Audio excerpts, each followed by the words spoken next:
எல்லாருக்கும் வணக்கங்க. Cook to easy சேனலுக்கு உங்களை அன்புடன் வரவேற்கிறேன். இன்றைக்கி நம்ம நெய் மைசூர் பாக்கு எப்படி செய்கிறதுன்னு பார்க்க போகிறோம். வாங்க இந்த ரெசிபி எப்படி செய்யலான்னு பார்க்கலாம்.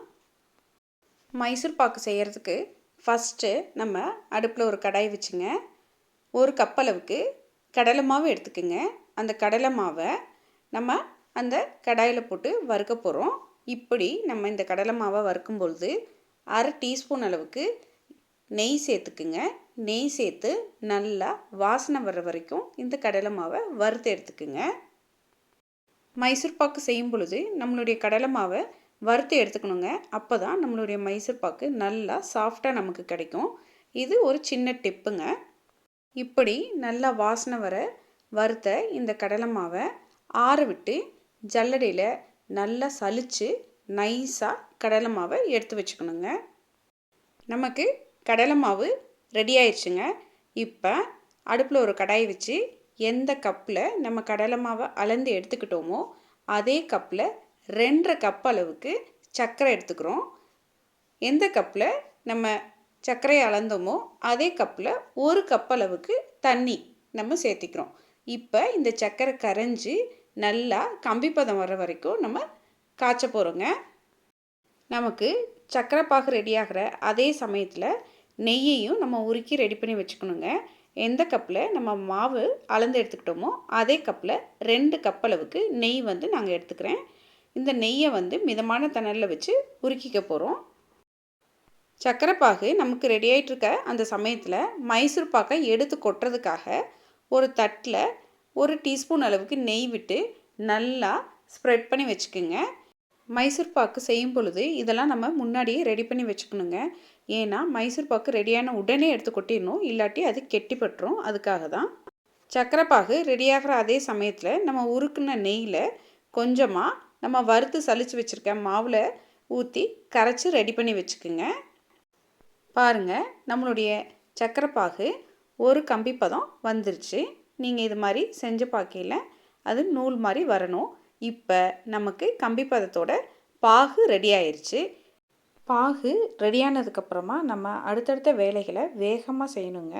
இப்போ இந்த ஸ்டேஜில் நம்ம ஏற்கனவே மாவோட நெய்யை கலந்து கரைச்சி எடுத்து வச்சுருக்கோம் கட்டி இல்லாமல். இதை அப்படியே நம்ம சர்க்கரை பாகில் சேர்த்துக்க போகிறோம். சர்க்கரை பாகில் இந்த மாவை சேர்த்ததுக்கப்புறம் கைவிடாமல் கிளறிட்டே இருக்கணுங்க. அப்போ தான் நமக்கு மைசூர் பாக்கு கட்டி இல்லாமல் அடிப்பிடிக்காமல் நமக்கு அருமையாக கிடைக்கும். சர்க்கரை பாகு ரெடியானதுக்கப்புறமா உடனே நம்ம கரைச்சி வச்சுருக்க மாவை சேர்த்துறணுங்க. இல்லாட்டி நமக்கு பாகு அடுத்த பதத்துக்கு போயிடும். அப்போ நமக்கு மைசூர் பாக்கு கிளறது சிரமமாயிரும். பாருங்கள், நம்ம ஊற்றிருக்க மாவு சர்க்கரை பாகில் வெந்து ஒரு பொங்கு வந்துருச்சு. இப்போ இந்த ஸ்டேஜில் நம்ம ஏற்கனவே உருக்கி ரெடியாக வச்சுருக்க நெய்யில் பாதியை நம்ம சேர்த்துக்க போகிறோம். மாவை நம்ம வறுத்து சலிச்சிருக்கிறதுனால நமக்கு சீக்கிரமே மாவு சர்க்கரை பாகில் வெந்து கிடச்சிரும். பாருங்கள், நம்ம எடுத்து வச்சுருக்க நெய்யில் பாதி அளவு நெய்யை ஒரு பொங்கு வந்ததுக்கப்புறமா சேர்த்து கைவிடாமல் கிளறிட்டே இருக்கோங்க. கைவிடாமல் இது மாதிரி கிளறிட்டே இருந்திங்கன்னா மாவு அந்த நெய்யை பூரா உள்வாங்கி நமக்கு திரும்பவும் பொங்கி வரும். அது வரைக்கும் நம்ம கைவிடாமல் கிளறிட்டே இருக்கணுங்க. கைவிடாமல் நீங்கள் கிளறிட்டே இருந்தீங்கன்னா ஒரு 30 செகண்டுக்கு அப்புறமா பார்த்தீங்கன்னா திரும்பவும் மாவு பொங்கி வருது. இப்போ இந்த ஸ்டேஜில் நம்ம எடுத்து வச்சுருக்க நெய்யில் அடுத்த பாதியை மொத்தத்தையும் இந்த மாவோடு சேர்த்து தொடர்ந்து நீங்கள் கிளறிட்டே இருக்கணும். இந்த ஸ்டேஜில் நம்ம அடுப்பை சிம்மில் வச்சிடணுங்க. அப்போ சிம்மில் மாவு நல்லா இந்த நெய்யோட வெந்து நமக்கு 3ஆவதாக பொங்கி வரும். அந்த ஸ்டேஜ் வரைக்கும் நம்ம இதை கைவிடாமல் கிளறிட்டே இருக்க போகிறோம்.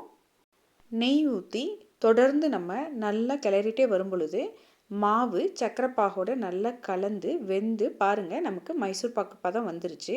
நல்லா பொங்கி வருது. அவ்வளோதாங்க. இந்த பதம் வந்த உடனே நம்ம இந்த மாவை எடுத்து ரெடியாக வச்சுருக்க ட்ரேயில் ஊற்றிட போகிறோம். அவ்வளோதான், நம்மளுடைய மைசூர் பாக்கு ட்ரேக்கு ஊற்றியாச்சு. இது மாதிரி நம்ம ட்ரேக்கு மாற்றின 1 or 2 மினிட்ஸ்லேயே நம்ம பீசஸ் போட்டு வச்சிடணுங்க.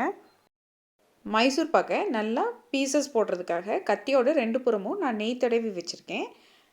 மைசூர் பாக்கை எப்பயுமே ஒரு 2 நிமிஷத்துக்குள்ளேயே நம்ம வந்து பீசஸ் போட்டு வச்சிடணும். ஆறிடுச்சுன்னா நமக்கு பீசஸ் போடுறது ரொம்ப கஷ்டம்.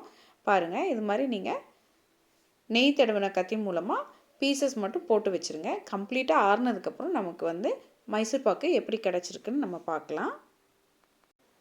நல்லா ஆறிடுச்சுங்க. இப்போ ஆறுனதுக்கப்புறமா இந்த ட்ரேயை இன்னொரு தட்டில் வந்து கவுத்தி நீங்கள் பின்புறமாக நல்லா தட்டினீங்கனாலே உங்களுக்கு மைசூர் பாக்கு வந்து அழகாக வந்துடும். பாருங்கள், நம்மளுடைய நெய் மைசூர் பாக்கு எப்படி வந்திருக்குன்னு காமிக்கிறேன். நீங்கள் லைட்டாக உடச்சிங்கனாலே அந்த மைசூர் பாக்கு அழகாக வந்து உங்களுக்கு கிடச்சிரும்.